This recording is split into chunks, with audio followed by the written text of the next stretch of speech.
Fans de laine, dans ce tuto-ci, je vais vous parler du point grain de poudre qui vous donne donc ceci sur une laine très fine ici.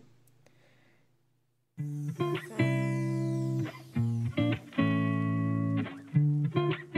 un point encore assez facile à réaliser.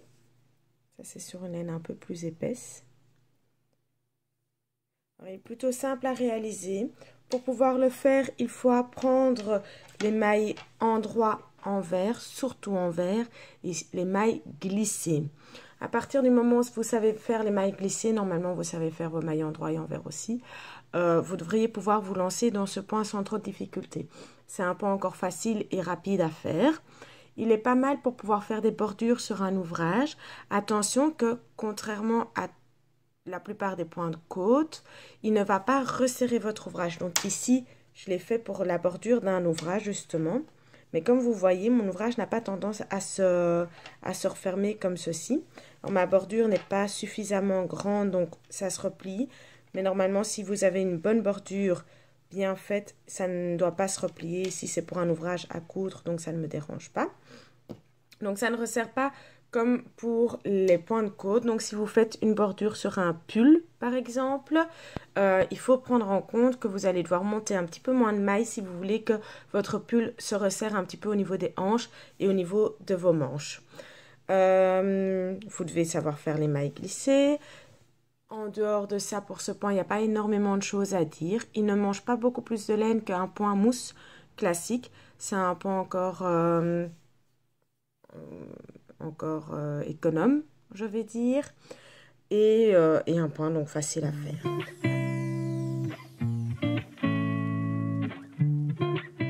Alors pour ce qui est de la réalisation du point,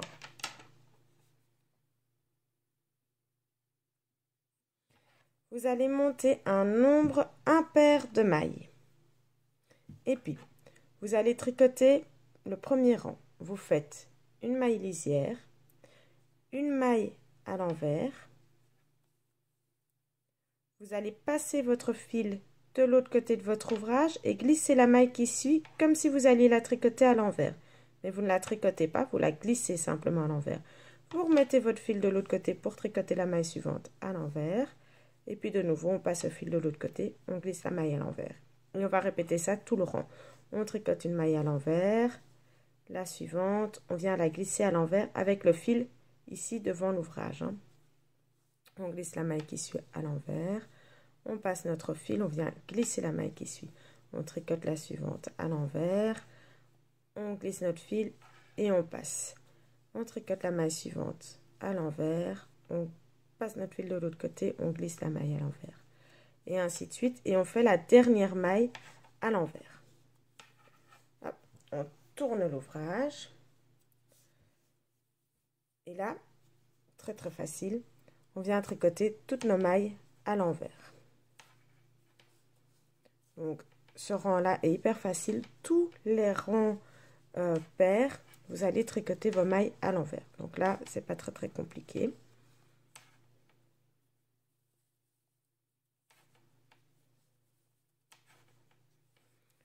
Voilà, j'arrive au bout de mes 15 mailles.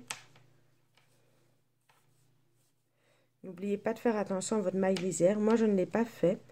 Du coup, j'ai pas fait attention. Du coup, ma première maille ici, je l'ai bien faite comme il faut parce que ça va avec le point presque. Mais ici, j'ai pas une belle lisière parce que j'ai un peu zappé. Et donc, n'oubliez pas de faire attention à bien faire votre lisière comme vous l'avez choisi. Après, le rang qui suit, donc le rang numéro 3. Vous faites votre maille lisière. Et puis la maille qui suit, vous gardez votre fil derrière votre ouvrage et vous venez la glisser à l'envers. Vous tricotez la maille d'après à l'envers. Vous passez votre fil de l'autre côté, vous glissez la maille suivante à l'envers. On tricote la suivante à l'envers. Et ainsi de suite comme pour le premier rang, sauf qu'on décale d'une maille. Donc une maille glissée à l'envers avec le fil du bon côté de l'ouvrage, attention. La maille suivante, on la tricote à l'envers. On glisse une maille à l'envers avec le fil du bon côté. La maille d'après, on la tricote à l'envers. Et ainsi de suite jusqu'à ce qu'on arrive à la fin du rang. Et évidemment, votre dernière maille, n'oubliez pas de la faire bien lisière, selon la lisière que vous avez choisi de faire. Et puis, vous allez faire encore un rang, je vais vous le faire quand même, un rang, donc, comme je vous ai dit, tous les rangs pairs, on les fait à l'envers. Donc, on fait encore un rang à l'envers. On va tricoter toutes nos mailles à l'envers sans se poser de questions. Voilà. Et puis, vous allez répéter ces 4 rangs aussi souvent que nécessaire, hein, du coup. Donc, vous voyez que le point est encore assez rapide à faire, assez facile. Une fois qu'on a bien compris les mailles glissées et la maille envers, bah, c'est très simple, c'est très rapide. Il ne faut pas réfléchir pour le faire. Donc, le premier rang, on fait une maille lisière, une maille envers, une maille glissée à l'envers avec le fil derrière l'ouvrage. Les rangs pairs, vous faites tout à l'envers. Et puis le rang numéro 3, une maille lisière, une maille glissée à l'envers avec le fil derrière l'ouvrage et une maille envers. Et vous continuez comme ça jusqu'à arriver à la fin du rang. Et puis votre rang numéro 4, vous faites tout à l'envers. Et vous répétez ces 4 rangs. Ça vous donne donc ceci. Donc un petit point joli qui passe assez bien.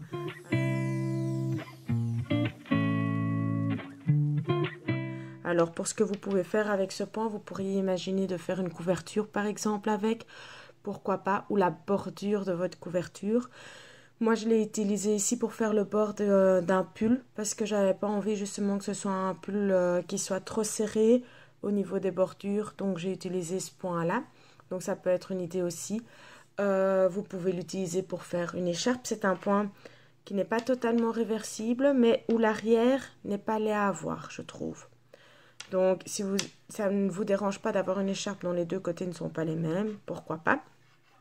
Alors, le point peut être utilisé pour faire un snood aussi. Vous pourriez faire un bonnet avec le point. Vous pourriez vous faire un pull. Moi, ici, j'utilise sur la bordure du pull, mais je pourrais faire tout le pull avec le point, tout simplement. Je pense qu'il y a une multitude d'ouvrages que vous pouvez faire avec et qu'il n'y a pas vraiment de limite.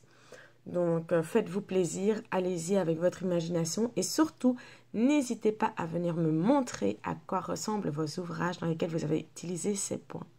Voilà, j'espère vous voir pour mon prochain tuto. Ciao, ciao!